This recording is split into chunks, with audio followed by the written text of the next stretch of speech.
Anak bohake, anak metua, tak berdoh bagah, tak jauh daya, minta ilme, bersungguh-sungguh, kebekai tubuh, hudap lam donya, oh na ilme, anak metua, kepoma ayah, tak kirim doa.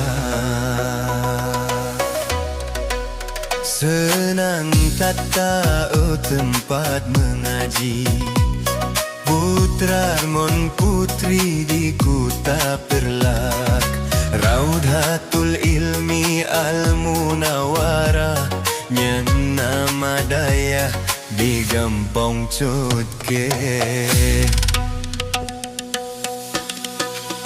Tungku